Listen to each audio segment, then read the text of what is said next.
زیادہ بہتر ہوگا، کیونکہ میں ایز اے صوبائی deputy general secretary Pakistan Peoples Party میں نے بہت سارے فورم پہ میں نے اٹینڈ کیے اور ترقی لانا اس ملک میں، اس صوبے میں، جسے میں ریپیٹیشن نہیں لیکن کچھ باتیں ایسی ہوتی ہیں جو ریپیٹ ہو جاتی ہیں۔ پاکستان پیپلز پارٹی نے ایز اے ڈیموکریٹک پارٹی کے طور پر یہ کوشش کی کہ گوادر میں اور خصوصاً بلوچستان میں ترقی کو ایک دوسرے وے سے، جو 2008 سے لے کر 2013 تک پاکستان پیپلز پارٹی کی گورنمنٹ رہی، آغاز حقوق بلوچستان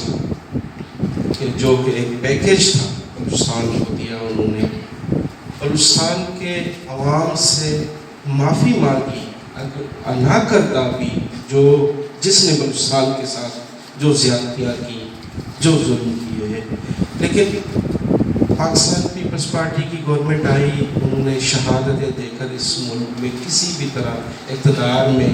آئے تو انہوں نے کوشش یہ کی کہ بلوچستان کو مین اسٹریم میں یا پاکستان کی جو سیاست ہے، لوگ ترقی سے خائف ہو کر دوسری طرف جا رہے ہیں تو ان کو ترقی کی طرف لایا جائے، آغاز حقوق بلوچستان دیا۔ NFC ایوارڈ جو کہ اس ملک میں ایک وہ مالیاتی ایوارڈ ہے جس میں ہر سال صوبوں کے لیے فنڈز کی تقسیم ہوتی ہے،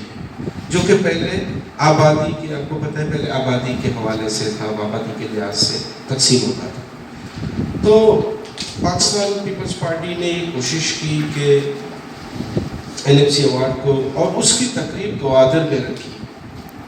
گوادر کو ترقی دینے کے لیے، یعنی جتنا سینسیئر یا بلوچستان کو ترقی دینے میں جتنا سینسیئر پاکستان پیپلز پارٹی تھی ہے اور میرے خیال میں ہوگی، اور اس سے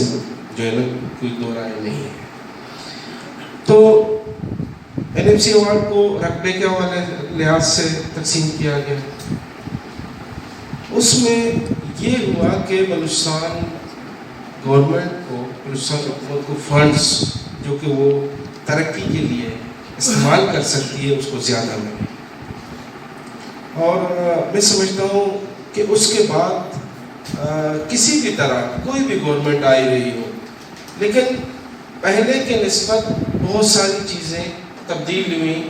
اگر ترقی میں صرف روڈز اور بلڈنگز اور یہ جو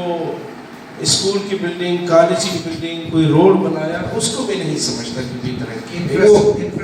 انفراسٹرکچر کی ترقی ہے، وہ ایز اے انفراسٹرکچر ٹھیک ہے اس کو، لیکن جو ترقی ہوتی ہے وہ لوگوں پہ آپ انویسٹمنٹ کر کے، لوگوں کو آپ تعلیم یافتہ کر کے، لوگوں کو آپ جو ہے نا ٹیکنیکلی ساؤنڈ کر کے آپ جو ترقی آپ لا سکتے ہو، وہ صرف وہ ایک پارٹ یا ٹول ہو سکتا ہے وہ بلڈنگ، لیکن اس کے بغیر جو ہے نا وہ جب تک آپ ایک اچھی تعلیمی ادارے قائم نہیں کرو گے، جب تک آپ اچھے ٹیچر نہیں دو گے، جب تک آپ اچھے جو ہے نا کوئی ہیلتھ سینٹر نہیں بناؤ گے، تو میں نہیں سمجھتا کہ وہ ترقی لوگوں کو وہ اپنے لیے سمجھتے ہوں گے۔ اور دوسری بات یہ کہ وقت